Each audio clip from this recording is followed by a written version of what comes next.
nuestra prioridad. Llegó la cuchilla. Nos atiende el director de Impuestos y Aduanas, Luis Carlos Reyes. Doctor Reyes, buenos días. Buenos días. Paradójicamente con mis estudiantes era la madre, pero bueno. ¿Cómo les va? No, pues aquí pensándolo porque es que usted no duerme. Entonces, ¿cómo es lo de la que la coca pague impuestos? Que la coca pague impuestos y de una vez legalización. ¿Cómo es la vaina, doctor Reyes? Bueno, mire, como lo ha planteado el presidente Petro ante las Naciones Unidas y en diversos foros, es hora de que el mundo se dé cuenta de que la tal guerra contra las drogas es un fracaso absoluto.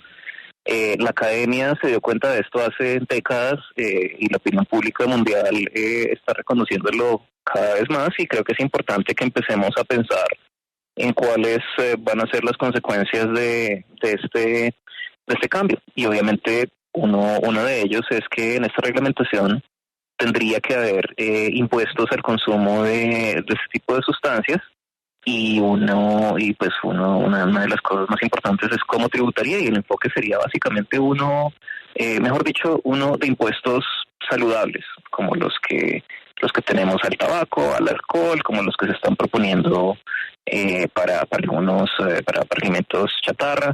Entonces, sí, más o menos ese es el comentario que estaba haciendo.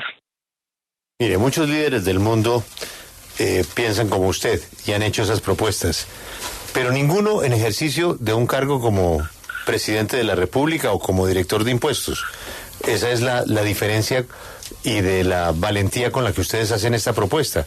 Pero esta propuesta que suena tan atractiva y que después de tantos años de una lucha perdida contra las drogas, porque en eso el presidente Petro tiene razón, pues aterrizamos en un escenario en donde a mí me gustaría saber cómo lo van a manejar. O eso se lo dejamos al doctor Leiva. ¿Quién se encarga de esta propuesta con los Estados Unidos?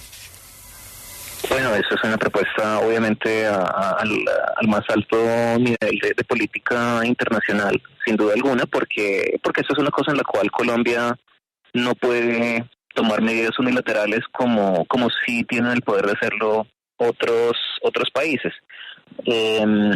Pero eso no quiere decir que Colombia no pueda ser una voz importante en la comunidad mundial. Ya lo es, y una cosa que está haciendo el presidente y que es la correcta es decirle a la comunidad internacional: miren, nosotros tenemos más experiencia que nadie en este tema, y no solo experiencia práctica. Yo destaco el trabajo que han hecho muchos académicos colombianos en sus publicaciones a nivel internacional tratando sobre este tema, y tenemos algo que explicarle al mundo, y entre más rápido entendamos todos mejor, porque esto no es un problema solo de Colombia, sino también de problemas de salud que tienen los consumidores en los países que consumen estas sustancias que vienen adulteradas, que tienen que exponerse a condiciones riesgosas para adquirirlas. La criminalidad que rodea esto, con todo y lo terrible que es en Colombia, no es el único lugar. Las pandillas, las mafias que rodean el narcotráfico están en todo el mundo, y son un producto directo de la ilegalidad de la sustancia. El problema de salud ya no se fue con todas estas medidas. No se va a ir con la legalización, pero sí vamos a poder tratarlo mucho mejor. Sí, director, por supuesto las reacciones ya empiezan a llegar de todos los sectores políticos, y me llama la atención un trino que publicó el ex candidato presidencial Enrique Gómez, que dice: la carga está invertida en favor de los narcotraficantes, no despenalizan el tráfico, que es la caja de los violentos, y hablan de legalizar el consumo de cocaína supuestamente para grabar su producción mientras cumplen el sueño de los narcos. ¿Qué decir ante esto? A ver, yo pienso que es importante que en Colombia reconozcamos el dolor que le ha generado al país, a las familias de muchos de nosotros, todo lo relacionado con el narcotráfico. Y ese es un negocio que es importante quitarles a los violentos y a los criminales. Y pues yo creo que necesitamos pasar a un esquema de regulación pública, entre otras, grabado, pero pues yo sí diría que concuerden que hay que quitarles ese negocio a los violentos. Hay que llevar esta lógica, que de hecho es una lógica, no es de izquierda ni de derecha, sino pues es una lógica de una aplicación sensata de los principios de la economía de mercado, lo mejor es que este sea un negocio que esté regulado y que tengamos una política de salud pública que controle los problemas del consumo de sustancias. Bueno, señor director de la DIAN, pero esto ya digamos que es una propuesta, una idea, una perspectiva desde un mundo en donde la cocaína sea legal. Pero esto ya se habló, voy a hablar del enemigo número uno de la cocaína y el que lo combate globalmente, con los Estados Unidos. Esto se habló de pronto con el secretario Blinken cuando estuvo acá. Esto ya está sobre la mesa de Naciones Unidas, de la Oficina de Naciones Unidas para la Lucha contra las Drogas y el Delito en Viena. ¿O esto es una idea suelta, pero pues que finalmente aplicarla resulta imposible?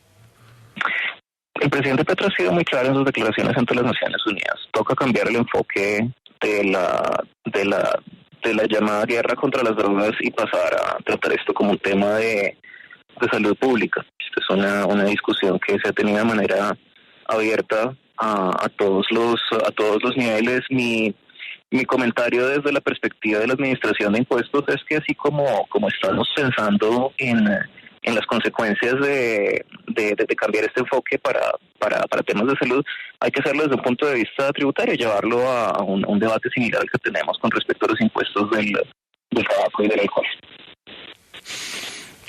Teniendo en cuenta los estimativos que existen en Colombia de consumo o venta, comercio, pues, de la cocaína, usted, como director de impuestos y aduanas, ¿cuánto aspiraría a recaudar en un comercio como este?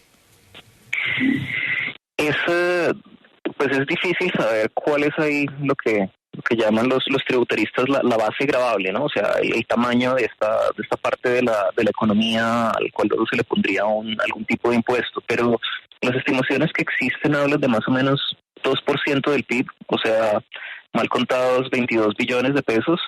Digamos que le pusiéramos un impuesto al consumo, un IVA más alto que se llevara una cuarta parte del precio. Estamos hablando de más de 5 billones de pesos adicionales en recaudo al año. Aunque claro está, pues es toda una transformación tan grande de todo un sistema global, llevaría a una serie de fluctuaciones en precios y cosas que es difícil pronosticar, pero lo que sí es claro es que estaremos hablando de un recaudo adicional de varios billones de pesos que incluso podrían ser más que esa cifra de 5.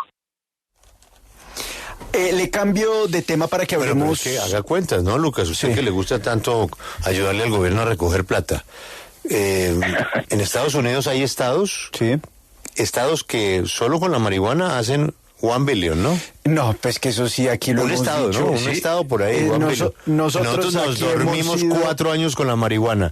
Y este gobierno dice, bueno, ya saltemos la marihuana porque ya llegamos tarde. Usted está hablando de Illinois, donde están haciendo esa cantidad de plata. Eso es como entrar al negocio de los Blackberries ahorita, ¿no? Eso ya pasamos por ahí. Nokia, sí. Entonces exacto. El gobierno dice, no, chuleamos marihuana porque ahí ya llegamos tarde.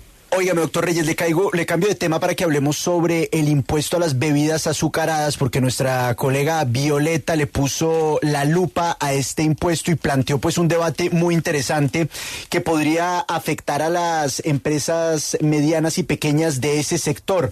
Y todo con base en el hecho de que el impuesto pues tiene como base un gramaje específico y no un porcentaje. Y eso podría favorecer pues a las grandes empresas de bebidas azucaradas, quebrando a las más pequeñas. ¿Ustedes han revisado la posibilidad de cambiar la fórmula de ese impuesto? Pues en este momento la propuesta sigue bajo estudio, como lo sigue en realidad el resto del proyecto. Y de hecho ya en el primer debate se hicieron algunos ajustes. El gobierno está abierto a estudiar todas las propuestas razonables porque en ningún momento se busca generarle un daño a empresas, sobre todo aquellas que están pagando todo lo que deben, que son cumplidoras con los impuestos. Nosotros, pues desde la DIAN, esperamos que haya que se tomen en cuenta estas cosas para que podamos enfocarnos ya más bien en los que no están pagando, en los que están evadiendo, y en un tema que vemos que avanza un poco lento en el Congreso y nos sorprende, que es la penalización de de la evasión vía en el país, pero pues ese es otro tema. Mire, usted es un profesor, pero también usted es un tipo muy tranquilo para entender que esto va a crear unas heridas y va a producir unas quemaduras de primer grado y que la pomada cero se va a agotar, porque pues ese es el costo de una reforma tributaria, pero también la responsabilidad de ustedes es cumplir, así sea doloroso, cumplir con la coherencia de lo que necesita el país para salvar su economía. Pero naturalmente, independientemente de que todos tengamos algún comentario, alguna objeción, que a todos nos va a doler, que nos van a cascar, que en fin, lo que usted ya sabe, profesor Cuchilla, ¿usted tiene identificado cuál es el sector que en Colombia más está atacando la reforma tributaria? ¿Cuál es es que no necesariamente el más dolido, porque yo veo que quienes están más activos contra la reforma no son necesariamente los que más van a pagar. ¿Usted tiene identificado cuál es el sector que podría decir usted es el mayor opositor público de la reforma? A ver, yo creo que a mí me gusta partir de la idea de que la gente está diciendo lo que dice en público de buena fe, y creo que el sector empresarial lo ha hecho, pero sí creo que el sector empresarial cree con convicción en una serie de malentendidos acerca del funcionamiento de la economía que realmente, frente a la evidencia econométrica, académica que tenemos, no aguanta. Y por ejemplo, utiliza una serie de cálculos acerca de lo que se llama la tarifa efectiva de tributación de las empresas que están completamente desvirtuados, que fueron descontinuados por el Banco Mundial y que suenan muy altos y se los transmite a un público. Pues aquí no sería razonable esperar que el público estuviera compuesto de economistas especialistas en tributación, y el público de unas cifras altas de unos provenientes de unos gremios que están acostumbrados, pues que estamos acostumbrados a digamos, a un poco a comer entero, y me parece que hay que revisar esa actitud de confianza como si fueran objetivas en unas cifras que vienen de unos actores que están mostrando, no necesariamente, no estoy diciendo algo falso, porque no es eso, pero tratando de mostrar una visión pues desde una óptica muy propia, digamos, parcializada, ¿sí? Y creo que el país tiene que entender que el mensaje del gobierno es muy claro. Lo dijo el presidente Petro en su discurso recién ganada la segunda vuelta. Aquí queremos fortalecer el capitalismo, somos amigos de la empresa privada, queremos que la empresa privada crezca. Una parte fundamental del programa de gobierno es el fortalecimiento. Hay dos ejes grandes: el fortalecimiento del sector exportador y la transición energética. No debería haber ninguna sorpresa cuando la reforma tributaria tiene unos impuestos importantes al sector minero energético, porque queremos que siga funcionando, que genere muchísimas utilidades para que pague muchísimos impuestos, pero el futuro está en otro lado. Otra cosa que genera ruido es el tratamiento que se les está dando a las empresas que están en zonas francas y que no son exportadores, porque ese no es el propósito de las zonas francas, pero sí se les están dando unos beneficios tributarios enormes, que es plata que deja de ir a los fines del Estado Social de Derecho, es plata que debería estar yendo a educación, a salud, a infraestructura, a fortalecimiento de nuestro sistema judicial para que la justicia llegue a todos los rincones del país. Y pues yo creo que uno sí ve ahí que el gobierno está haciendo algo totalmente coherente con sus propuestas, que es la transición energética y el fomento de la economía exportadora, y esto se pinta como si fuéramos enemigos de la empresa privada, cuando eso es absolutamente falso, y si llega a ser a cierto punto molesto, porque a uno no le gusta que digan cosas que uno sabe que no son ciertas. Mire, yo soy profesor de economía, yo no soy heterodoxo, mi formación es neoclásica, yo creo en la importancia de la industria privada. El ministro también, la entendemos, ustedes pueden leer lo que hemos escrito a lo largo de nuestra vida. Nosotros queremos fortalecer la industria privada. y sobre todo aquella que no ha estado beneficiada por tratamientos que no les aplican a las pequeñas y medianas empresas, a las cuales sí se les están mejorando, por ejemplo, las tarifas del régimen simple, y a las cuales estamos abiertos a plantear mejoras adicionales, porque sabemos que es difícil para el pequeño y mediano empresario cumplir con todos los requisitos formales que vienen desde la administración tributaria y con toda la y pues que queremos de verdad hacerle más fácil el cumplir con sus obligaciones tributarias. Profesor Reyes, señor director de la Dirección de Impuestos y Aduanas Nacionales, usted es economista, usted es neoclásico. En esa línea, ¿usted qué piensa de una propuesta que ha dejado sobre la mesa la ministra del Trabajo al decir que hay que hablar de control de precios de la canasta familiar en Colombia? Bien, me parece muy importante que el presidente a cada uno le dio sus funciones. Pues yo creo que la ministra de Trabajo es la vocera autorizada para hablar de temas de su cartera. Yo digamos que me centro en los temas impositivos, porque pues precisamente por deferencia hacia ese nombramiento que hizo el presidente. Sí, pero no llegamos a un punto precisamente de mensajes contradictorios una y otra vez. ¿No le preocupa a usted que eso, en medio de una discusión tan compleja como es la de precisamente la reforma tributaria, genere ruidos adicionales que acaban perjudicando el panorama general económico que quiere proponer el gobierno? Yo creo que es importante que el gobierno manifieste una visión unificada de sus propuestas de política pública, y creo que el gobierno lo hizo desde el programa de gobierno que está en el programa de campaña, y creo que todas estas cosas se van a condensar, se van a materializar en lo que ya es mejor dicho, la conclusión de todas estas conversaciones en el Plan Nacional de Desarrollo, que es algo a lo que yo sí invito a los colombianos a que estén muy pendientes de su realización, porque entre otras es aquí donde ya no son declaraciones de distintos miembros del Ejecutivo, sino una ley, y en la cual participa no solo el Ejecutivo. Tenemos un sistema tenemos un sistema muy presidencialista, pero más allá de eso tenemos unas actitudes muy presidencialistas en este país. A los ciudadanos a veces se les olvida que también hay Congreso,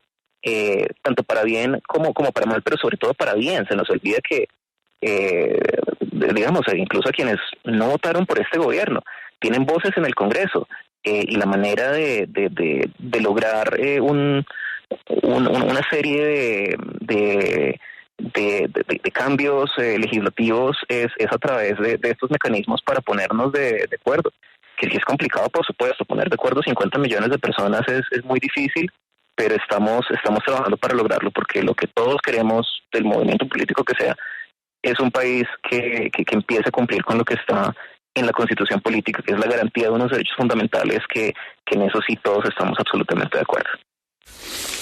No, Juan Pablo, este es el mejor ejemplo del numeral de hoy. Yo no voy a pelear con mis colegas. Yo soy respetuoso de cada cual que defienda sus vainas.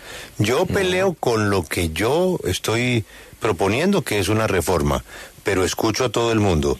Yo hago unas observaciones, pero yo no voy a ponerme a pelear con los empresarios, ni estoy contra el capitalismo. Yo quiero que todo el mundo gane mucha plata, pero que pague muchos impuestos. Y cuando le pregunta a uno, bueno, pero es que los de yo no me voy a poner a pelear con este gremio o este otro gremio. Cada cual que diga lo que quiera. Yo no peleo, Alberto, dice la cuchilla. Pero todo el sector privado está protestando. Entonces es muy difícil compaginar la declaración del señor director de impuestos con todas las opiniones que han dado los sectores privados. No es uno solo, no es la ANDI solamente, es FENALCO, son los agricultores, son los mineros.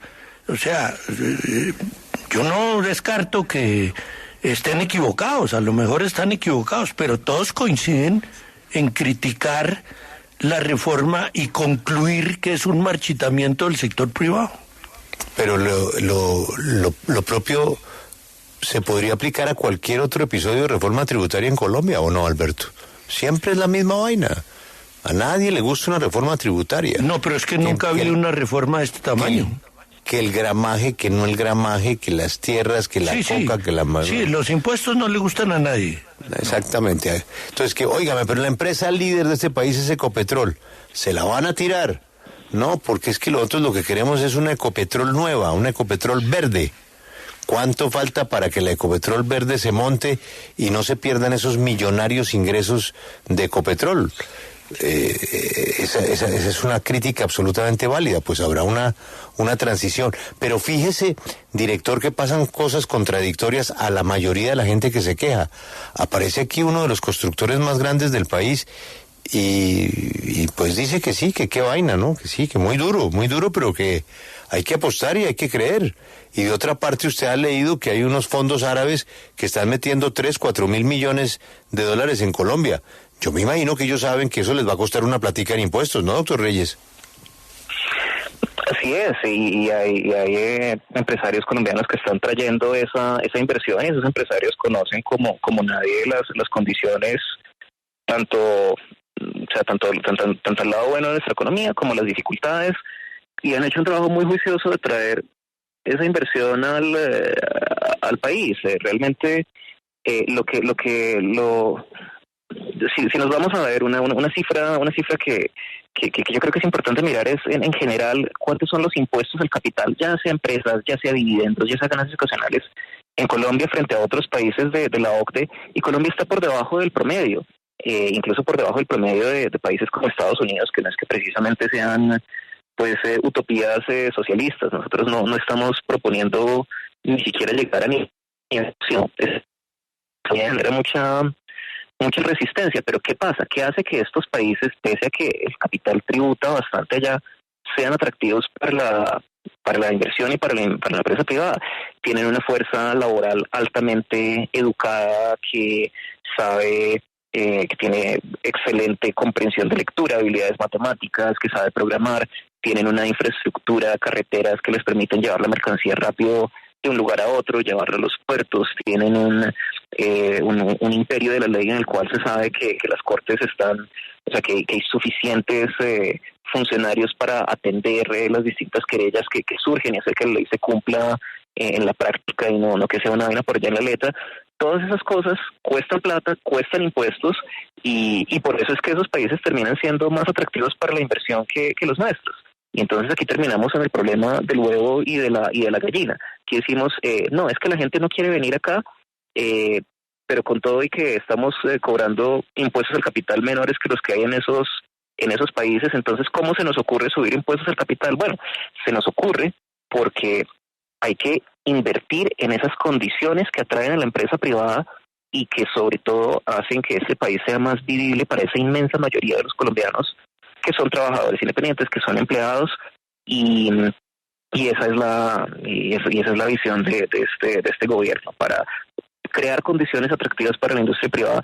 No es principalmente algo relacionado con la tasa, con la tarifa del impuesto de la renta a las empresas, por lo menos no a los niveles que estamos manejando hoy en día en Colombia.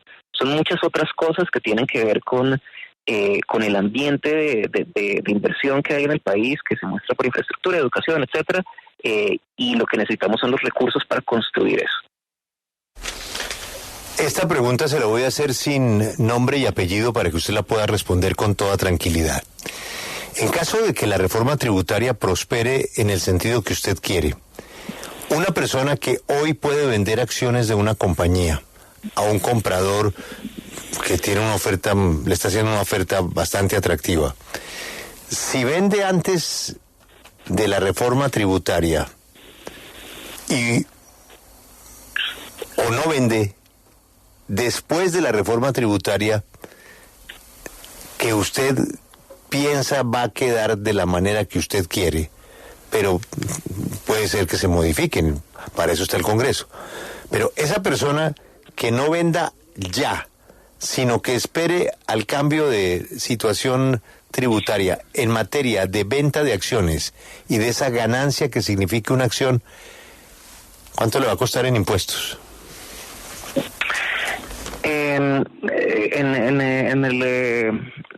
La respuesta a esa pregunta ha cambiado durante el trámite de la reforma tributaria.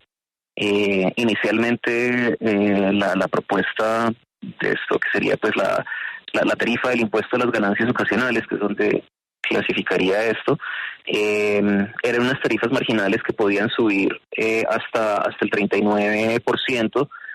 Hoy en día, después del primer debate, y por eso es que resalto el papel positivo que juega el Congreso en estas cosas, porque nos sirve para ponernos de acuerdo.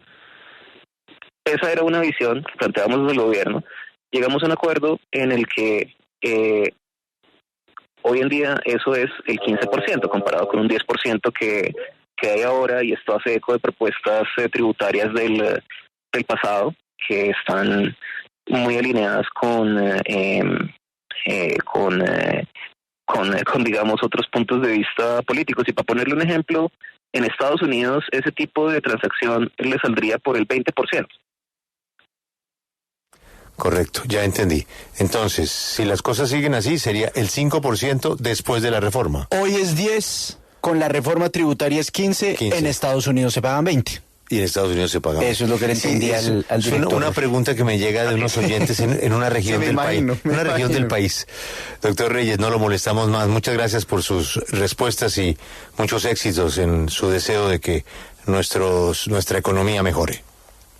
Bueno, muchas gracias. Un llamado a los colombianos para que estén pendientes del trámite de los delitos de evasión tributaria en el Congreso de la República, porque necesitamos que la gente esté pendiente de esto. Es muy importante para recuperar esos entre 40 y 80 billones de pesos que perdemos al año en evasión. ¿El llamado es para que la gente apoye la cárcel para los evasores? Así es. ¡Wow! Gracias, director, muy amable. No, gracias a ustedes. Y a la audiencia. Está muy bien. Adiós. Está muy bien. Adiós. Está muy bien. Adiós.